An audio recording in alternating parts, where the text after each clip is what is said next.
Vamos iniciar mais uma ATPC de língua portuguesa, do Núcleo Pedagógico da Diretoria de Ensino Campinas Oeste, PCNP Alzira e PCNP Andréia.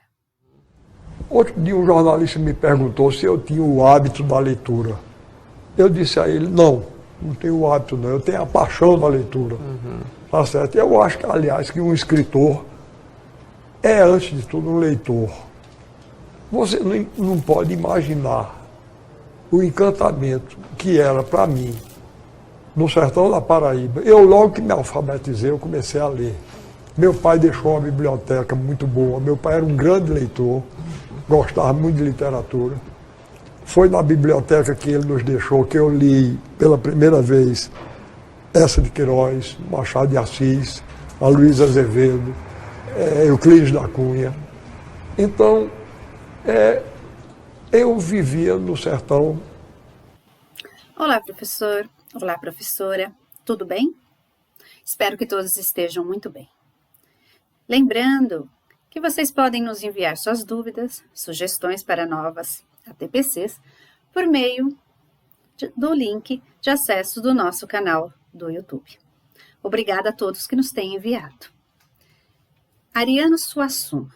O que eu posso falar de Ariano Suassuna? Foi um grande escritor, dramaturgo e poeta. Ficou conhecido por sua produção em prosa, embora ele tenha escrito também versos. Ariano foi um dos grandes expoentes literários da cultura nordestina. No vídeo, Ariano nos conta suas primeiras experiências com a leitura. E eu gostaria de contar as minhas primeiras experiências com a leitura. Desde muito nova, eu sempre gostei de livros, né? Ver as gravuras, aquelas coisinhas pretas ali nas páginas. Eu nem sabia, né? Eu não sabia que eram letras. Minha mãe é que um dia me disse que eram letras e eram para serem lidas. E eu, mais ou menos ali 5, 6 anos, decidi ler. Como? Eu não sabia ler. Então minha mãe passou a me ensinar. A minha mãe foi minha primeira professora. Foi ela que me alfabetizou. Eu lembro um dia que ela me apresentou aos contos de fada. Era um livro dos irmãos Grimm. Nós deitamos no sofá, na sala, ali da nossa casa. Eu lia uma página e ela lia outra. Claro que eu tinha as minhas limitações, afinal eu estava aprendendo a ler. Ela, com toda a sua paciência, foi me orientando e me ajudando. A partir daí, não parei mais de ler. Entre 7 e 8 anos, eu pedi para ir à biblioteca municipal aqui de Valinhos. Eu moro em Valinhos. E para fazer a carteirinha, porque eu queria ter acesso a mais livros. Eu tinha acesso a alguns livros na minha casa, mas já havia lido, então eu queria mais. Ela me levou e eu, ali, fiz a minha primeira carteirinha da biblioteca. A experiência, de leitura é algo sempre novo, pois é diferente, é diferente de um para o outro. As experiências de leitura são totalmente individuais, cada sujeito tem a sua. Parafraseando Rousseau, que ele diz que ser a vontade intransferível. Ninguém pode sentir as minhas emoções e viver da mesma forma a minha experiência ao ler. Por exemplo, quando eu li os irmãos Grimm, Monteiro Lobato, Machado de Assis, Guimarães Rosa, entre outros. Então, são minhas experiências, o que eu senti quando eu fui lendo cada um deles. Eu lembro que quando eu li Grandes Sertões Veredas, pela primeira vez, eu tinha entre 16 e 17 anos, foi uma luta. Eu terminei, é um livro extenso, consegui terminar, mas foi difícil, uma leitura muito difícil, muita coisa eu não entendia, né? Às vezes eu perguntava para os meus pais, eles iam me explicando, e tinha algumas coisas que eles também não entenderam. Mas terminei a leitura. Já reli, né, mais 2 vezes, e claro que a minha leitura foi outra, né? Afinal, eu sou uma leitora totalmente diferente de quando eu tinha 15, 16 anos. E eu pergunto, qual é a influência desses autores sobre a minha vida ou sobre a vida de outras pessoas, né? Que influência toda. Ali a gente aprende, aumenta o nosso vocabulário, a gente conhece o mundo, a imaginação, nós imaginamos, vamos criando juntos ali com a história. Então, essas histórias transformaram o meu olhar sobre o mundo, a forma de me relacionar com a própria realidade, comigo mesma, com as pessoas. Tudo isso é obtido pela leitura. E cada um faz a sua leitura. Por isso que eu digo, viva a leitura. A leitura nos transforma. Tem uma frase do Bill Gates que eu gosto muito, que ele diz: meus filhos terão computadores, sim, mas antes terão livros. Sem livros, sem leitura, os nossos filhos serão incapazes de escrever, inclusive a sua própria história. Eu pergunto, professor, professora, vocês costumam contar as suas primeiras experiências com a leitura? Vocês já escreveram essas experiências?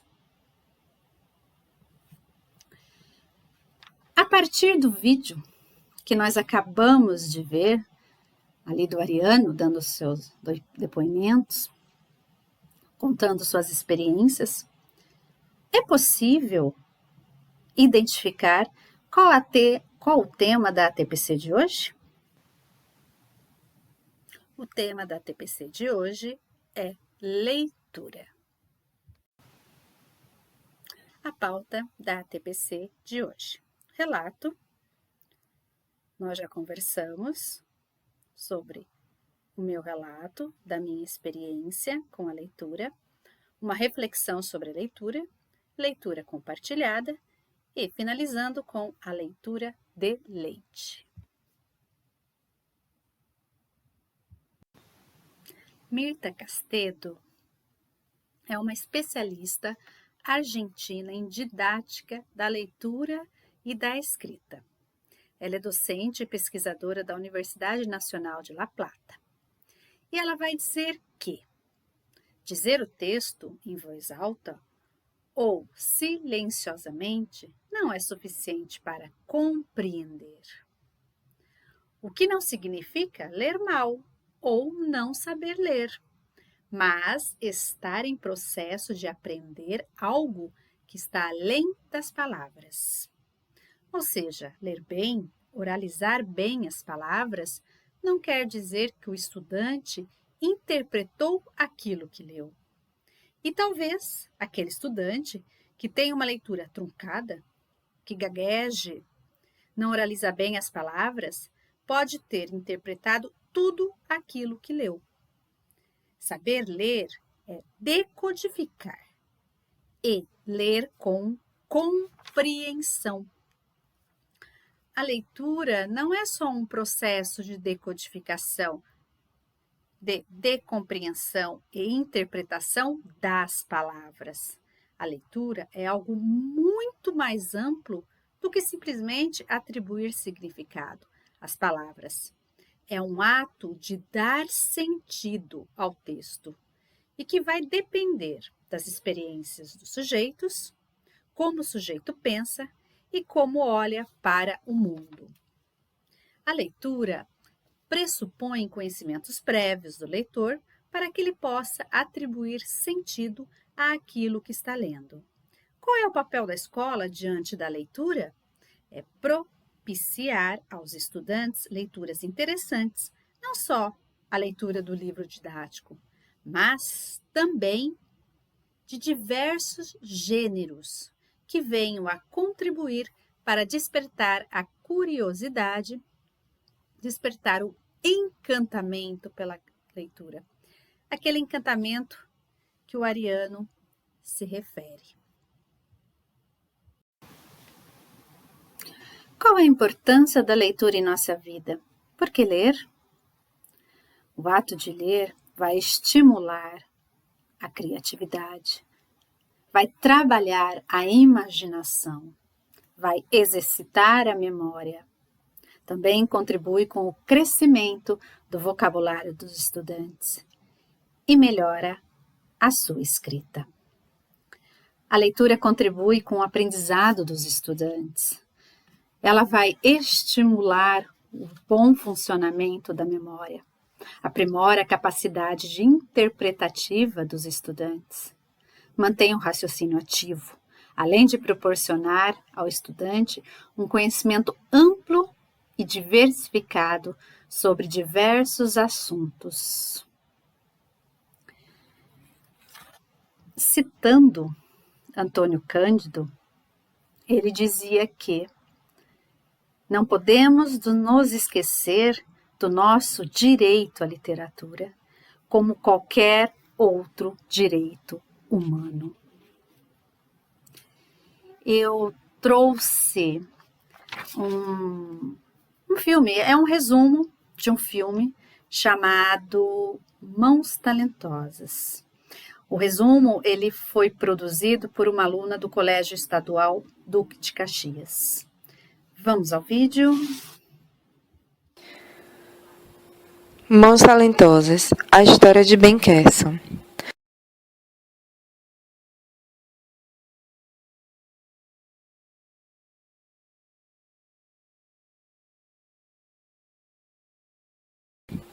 O filme mostra duas partes. Ben já adulto com a dúvida se faria uma cirurgia nunca antes feita, a de separar gêmeos siameses unidos pela cabeça. E Ben, criança, quando de fato é contada a história dele até sua decisão de fazer a cirurgia. O filme Mãos Talentosas conta a história de Ben Carson, um menino pobre, negro, filho de mãe separada e analfabeta.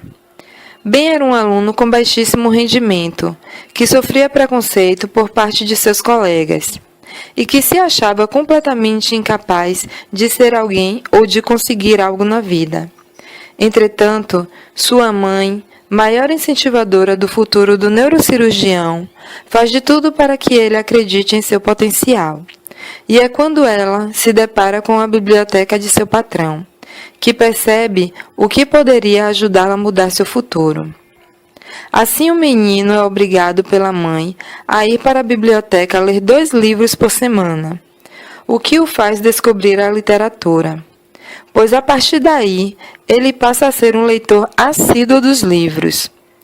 Logo, o desenvolvimento de Ben melhora bastante na escola, seguindo para sua entrada em uma universidade de prestígio nos Estados Unidos, até ele chegar ao Hospital Anthony Hopkins, onde ele começa a trabalhar. Anos mais tarde, é considerado um dos melhores neurocirurgiões do mundo. Percebemos que a literatura e o incentivo da família, principalmente a fé da mãe em seus filhos, é capaz de fazer transformações, pois ao realizar atividades sugeridas pela mãe, tornou-se o melhor de sua classe, mesmo sofrendo discriminações raciais. Ben passou a se preocupar com a leitura e, mesmo entrando em outro colégio e influenciado negativamente por seus colegas, Ben percebeu o tempo e retornou seus interesses aos estudos, perseguindo os seus sonhos. Quem já assistiu ao filme sabe o quanto a leitura foi importante para o menino. E quem não assistiu, provavelmente ali pelo resumo da aluna, entendeu que a leitura foi determinante para que ele se tornasse um ótimo neurocirurgião. O filme, além de trazer a temática da importância do ato de ler, com o intuito de aprender, de adquirir conhecimento, apresenta outras temáticas, como o preconceito, o racismo, o não acreditar em si mesmo, mas, com o incentivo da mãe, tudo muda. E também, o filme apresenta a importância do acompanhamento do rendimento escolar dos filhos, a fim de agir o mais cedo possível. No filme fica muito claro o quanto a mãe é preocupada com o rendimento escolar dos filhos, o quanto ela está atenta ao processo de aprendizagem dos filhos. Eu disse que a leitura transforma os sujeitos. No filme, a leitura transformou aquele menino. E de quantas mais pessoas a leitura transformou? Muitos homens iniciaram uma nova era na sua vida a partir da leitura de um livro. Henry David foi um autor americano, ele nasceu em 1817, ele foi filósofo, foi poeta, historiador e faleceu em 1862. Isabel Solé é professora do Departamento de Psicologia e da Educação na Universidade de Barcelona, Espanha. Ela vai dizer que o processo de leitura deve garantir que o leitor compreenda os diversos textos que se propõe a ler. É um processo interno, ele é individual, ele é de cada um, porém deve ser ensinado. Uma primeira condição para aprender é que os alunos possam ver e entender como faz o professor para elaborar uma interpretação de texto. Quais são as suas expectativas, que perguntas ele vai formular, que dúvidas vão surgir. Em suma, os alunos têm de assistir a um processo modelo de leitura, que lhes permita ver estratégias em ação em uma situação significativa e funcional, ou seja, para que o aluno compreenda, interprete um texto, ele tem que passar por uma situação significativa e funcional de leitura, em que o estudante vai observar, vai vivenciar as estratégias colocadas ali em ação pelo seu professor, pela sua professora. Vamos assistir a um trecho de um vídeo que vai elucidar melhor o que eu estou trazendo a partir da fala da Solé. Conto Sofia, de Luiz Vilela, fragmento. Compartilhar. Luiz Vilela nasceu em 1942 em Minas Gerais. Publicou seu primeiro artigo em 1956 no Jornal de Estudantes. Formado em filosofia, morou em São Paulo, onde foi jornalista do Jornal da Tarde, passando a publicar em diversos periódicos seus trabalhos literários. Correu o mundo, viajou pela Europa, foi convidado a lecionar nos Estados Unidos e para ser jurado do Prêmio Casa de las Américas, em Cuba. Hoje, de volta a Minas, vive em um sítio.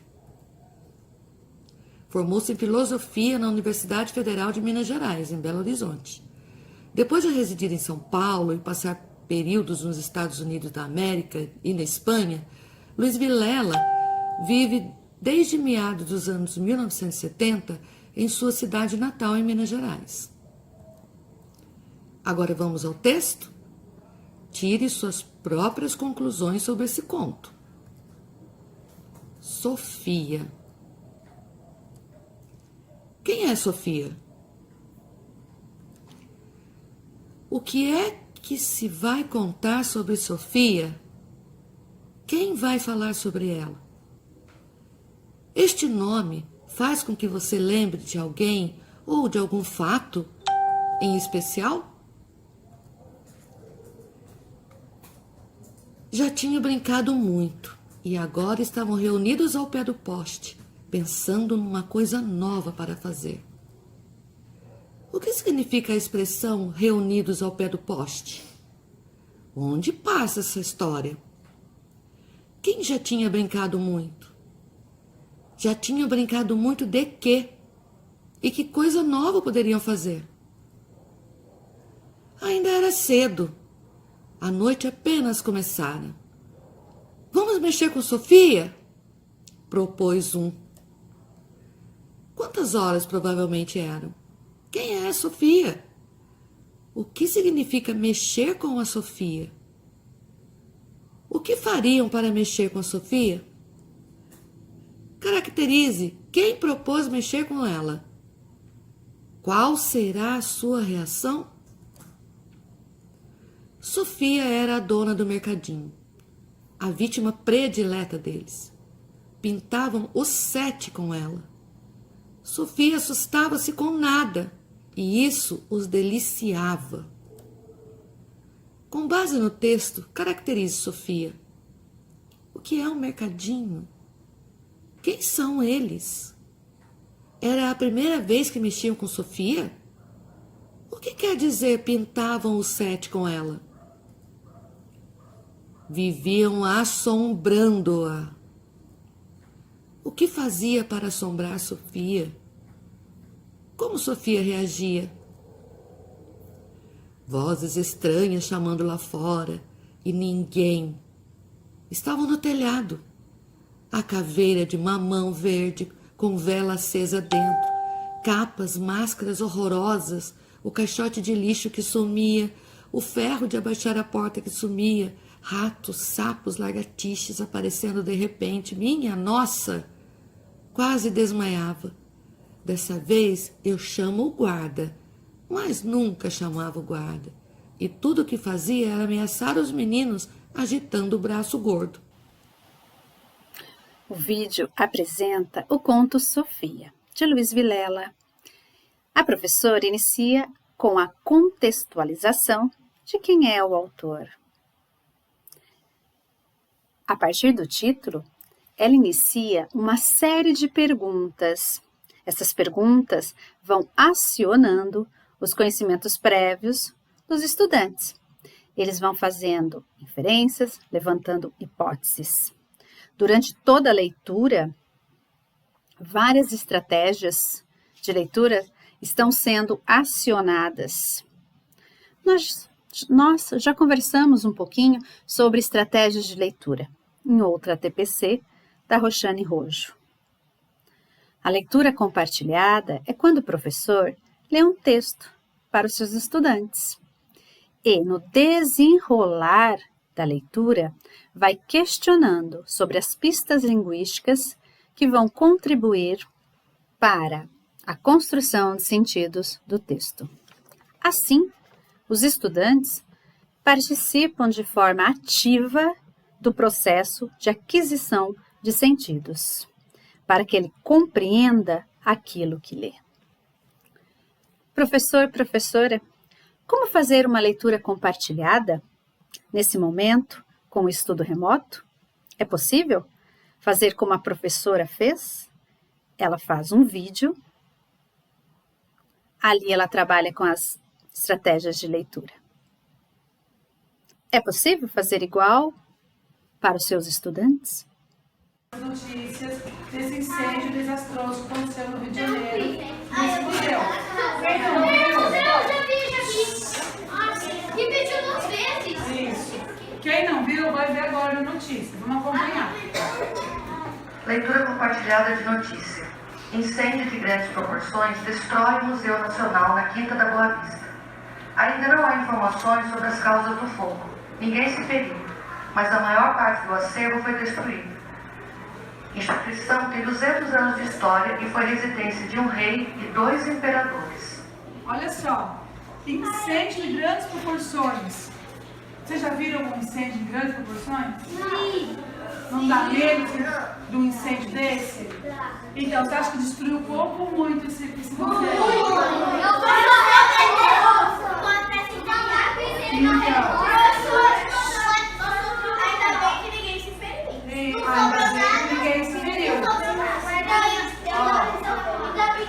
Vamos falar uma vez? Oriel me pediu, professora, está escrito aqui, ó, mas a maior parte do acervo foi destruída.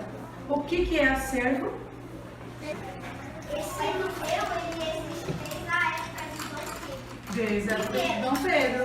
Ó, foi residência de um rei e de 2 imperadores. Lá era a casa do rei. Era a residência.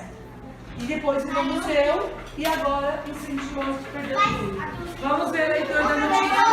Aquela casa, o museu que estava feito era a casa dele. Era a casa do rei e 2 imperadores moraram lá. É, Depois, anos depois, ficou museu. virou museu porque eles saíram. Isso, eles saíram e virou, tomaram a casa, uma construção Eles histórica. saíram. Muriel, fala. Virou museu porque foi a residência de um rei e de 2 imperadores. Aí virou museu pela sua importância, né? Então vamos ver a notícia. Compartilhei. Levantando hipóteses. Quais seriam as causas da tragédia? Como o incêndio ocorreu? Como foi o combate às chamas? Por que o museu é importante? Antes, eu vou anotar aqui, antes de a gente ler a matéria, o que vocês acham como resposta dessas perguntas. Vocês acham que quais seriam as causas dessa tragédia? O que vocês falam por vez que eu vou escrever? Mas por que o fogo pegou fogo lá? Por que vocês acham que pegou? Alguém botou fogo? Alguém botou fogo? Alguém. Não, isso é uma hipótese de um aluno da sala. 2 alunos falaram, vou anotar. Alguém provocou. Pode ter sido um jovem de hoje. Alguém provocou incêndio? Que outra hipótese que tem? Ou o filho está suportado. A parte Que pessoa botou fogo no ônibus e bateu num museu e queimou. Você acha que foi um acidente de um carro? Não, Alguém falou isso? Será? Bom, vou colocar. Outra hipótese, Manuel. Desse lado aqui. Só um pouquinho. A Larissa. Pode ter derrubado bastante gás. Um problema com gás, então? Então, algum problema Quem sabe com gás. Alice.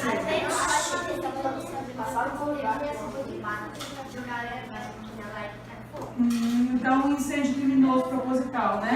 Pode ter sido um incêndio criminoso, que é isso, professor? que é ir lá botar fogo de propósito. Continuando. Por que o museu é importante? O que essa imagem nos diz? O quê?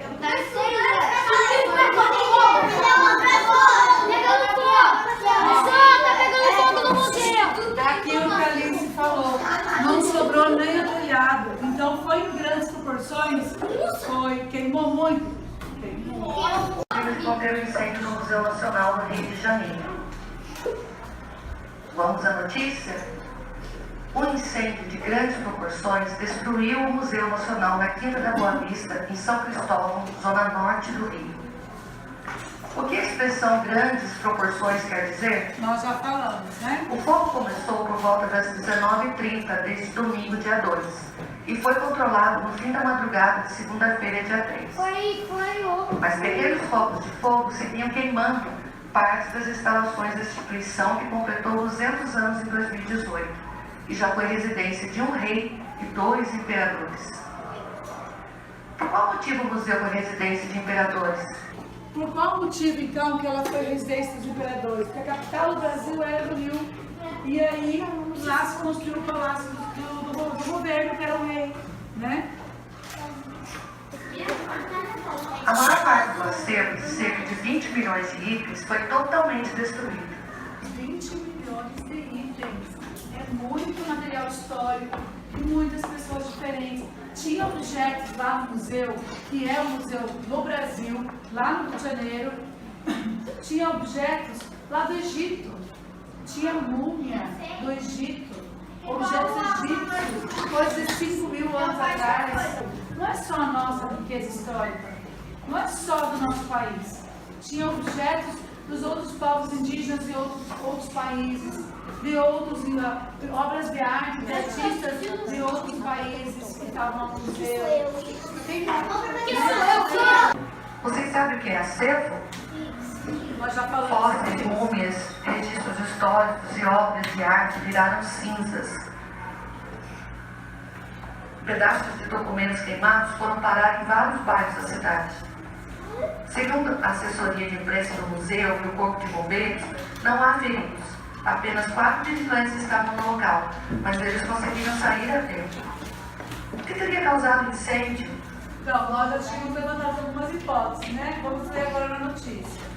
As causas do fogo, que começou após o fechamento para visitantes, serão investigadas.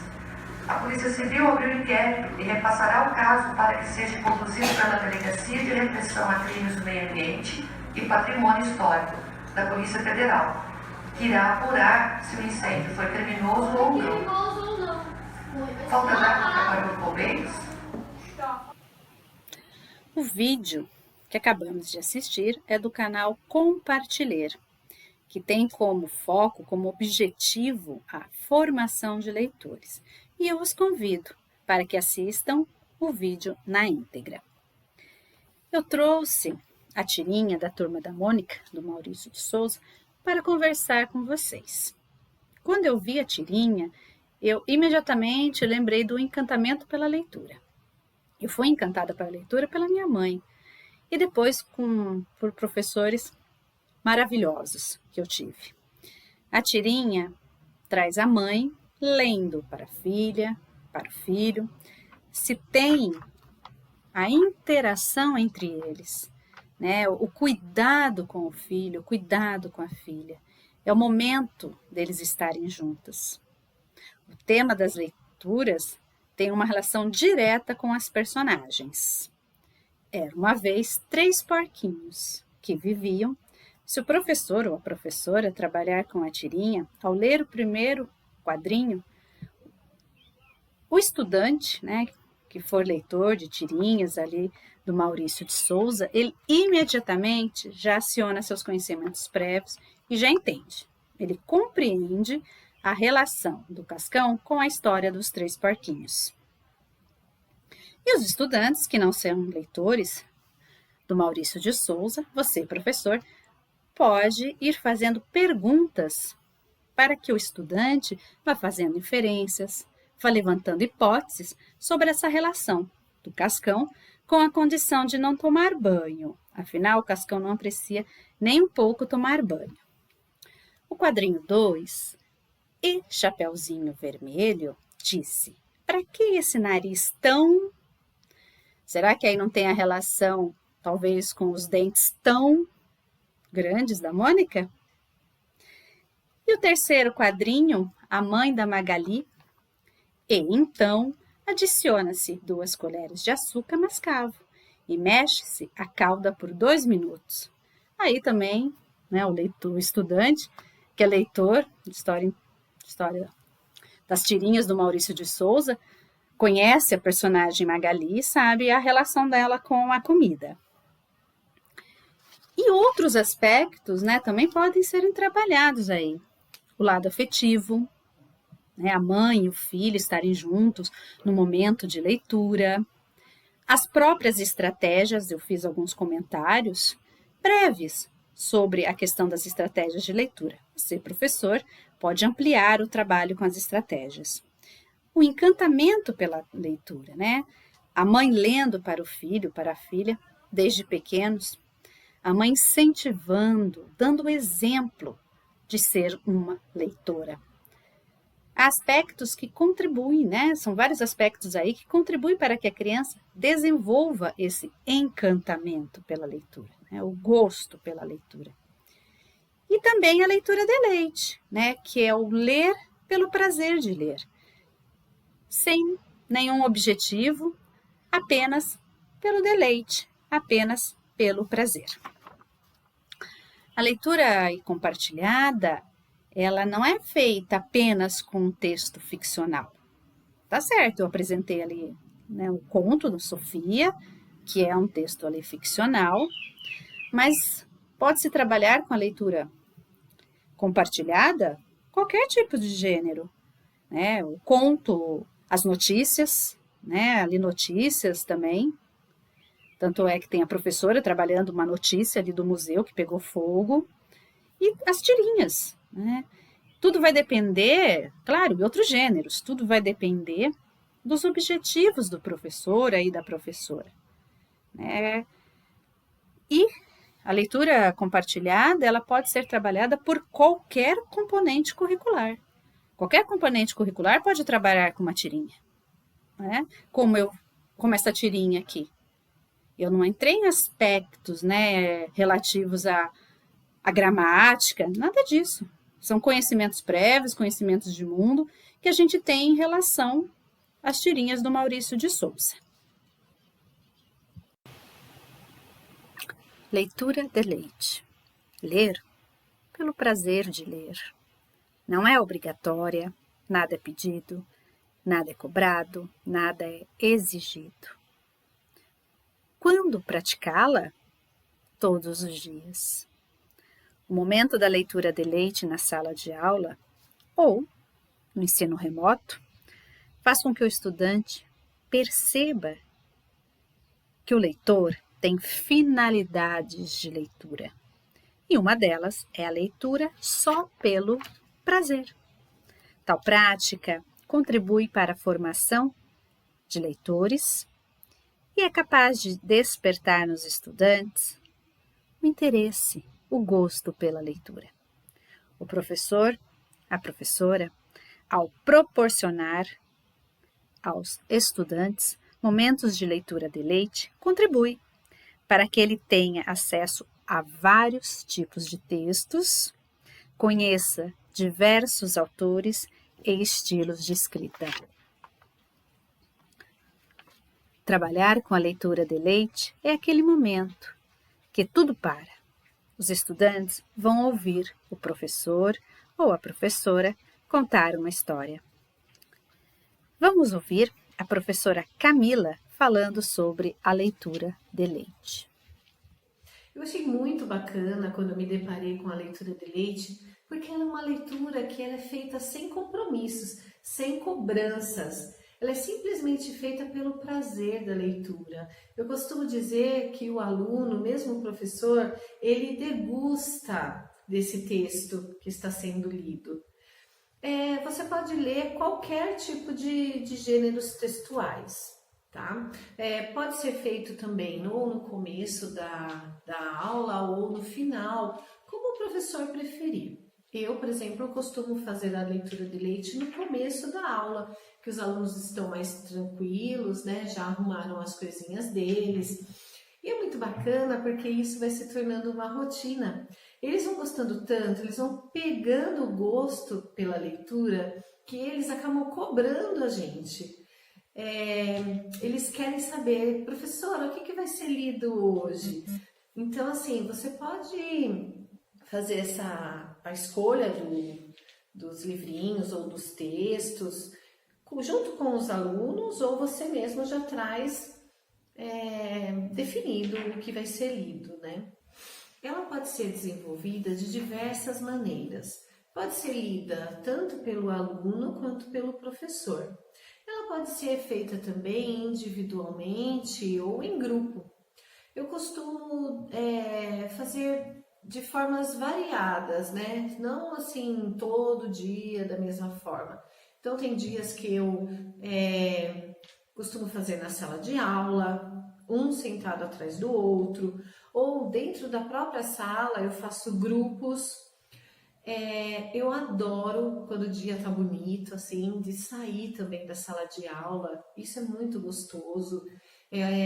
Parece que é bobeira, mas só que você sai da sala de aula, já fica um ambiente diferente, uma coisa diferente para eles, né? Essa leitura, ela é feita desde as séries iniciais até o 5º ano, ou também pode se usar com os adolescentes. É muito legal que o professor mude a entonação da voz dependendo da história e se for para os menores. Quando os livros são grandes, nada impede, não importa o tamanho da história, mas tem livros bacanas para os maiores que eles são umas histórias compridas. Então, o que eu costumo fazer? Eu vou lendo uma partezinha do livro por dia. É muito comum também que depois de lido a história, que os alunos queiram comentar entre si ou em grupo. Isso também é bacana, você reservar uns momentinhos para que eles troquem as ideias. Eu consultei o blog Bombom Books e achei pertinente, né, o que estava sendo relatado ali, o que estava escrito, e trouxe para uma conversa com vocês. Eu fiz algumas adaptações no texto para essa conversa. Eu não vou ler o slide na íntegra, né? Eu vou fazer alguns apontamentos que eu acho mais pertinente. Em outro momento, eu os convido que vocês leiam na íntegra e até busquem o texto no blog. Na escola, para que realmente a leitura se torne um processo de deleitamento, o professor ele tem que gostar de ler. Ele precisa realizar uma leitura de forma prazerosa para os estudantes, né? Não ler por obrigação, apenas para cumprir protocolos, mas para despertar o gosto pela leitura nos seus estudantes. Esse convívio, né, com os mais diversos gêneros deve se iniciar nesses momentos de contação de histórias, né, onde os estudantes vão falar sobre as histórias, eles vão compreendê-las ali com a leitura, com a ajuda, com a mediação do professor e vão discuti-las elas ali em grupo. O estudante ele precisa perceber que existe um texto escrito que vai ser lido pelo professor de uma maneira comprometida e prazerosa.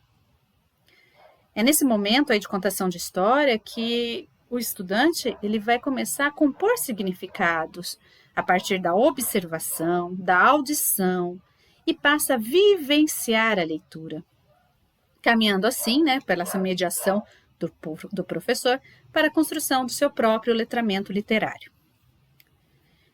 Nesses momentos de contação das histórias, é que o professor dá vida às narrativas de uma maneira criativa. Ele pode trabalhar com a entonação, ele pode utilizar adereços, como instrumentos musicais, fantoches, imagens diversas, e que vai conduzir, né, o estudante para um mundo de imaginação.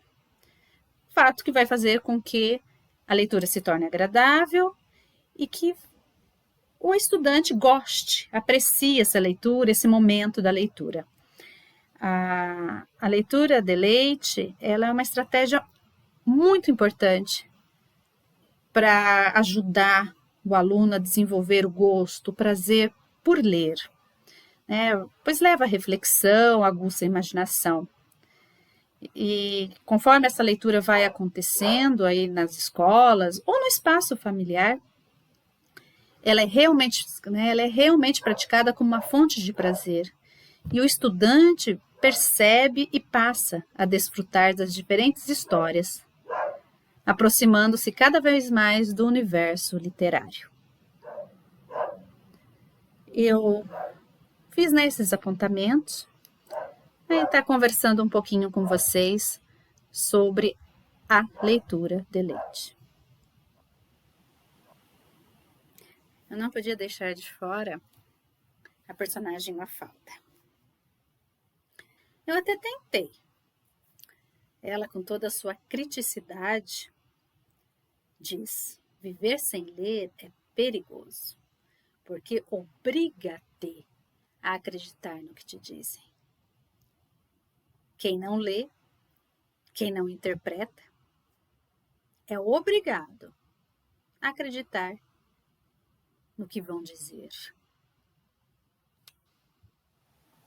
Na semana passada, nós trouxemos o tema para a TPC sobre mapas mentais.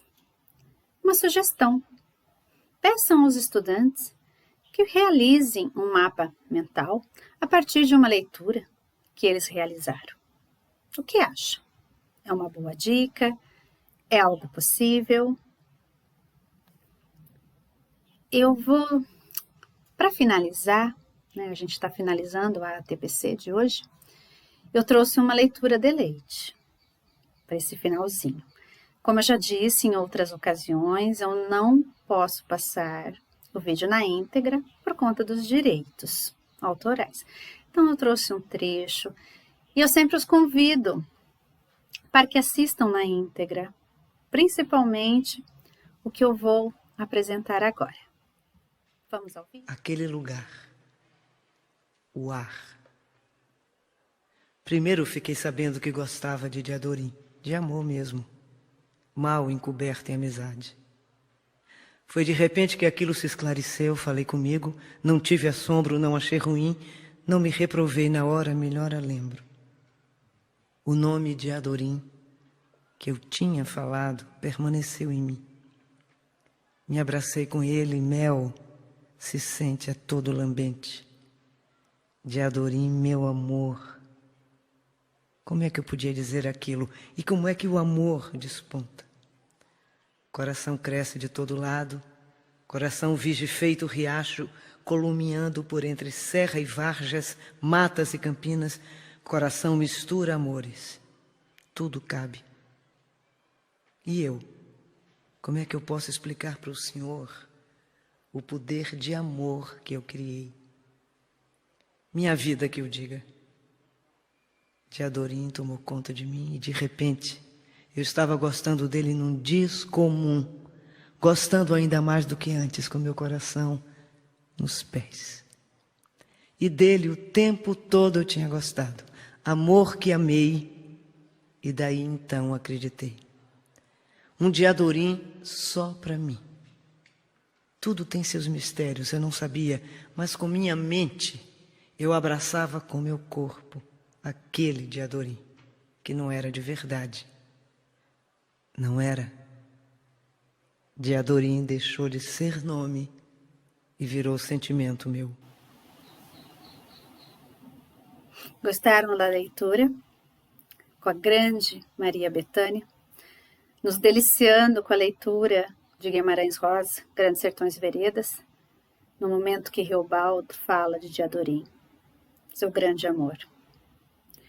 Bem, chegamos ao último slide da TPC, com todas as referências, tudo que nós utilizamos para a TPC da semana. Eu vou me despedindo de vocês, agradeço e até uma próxima.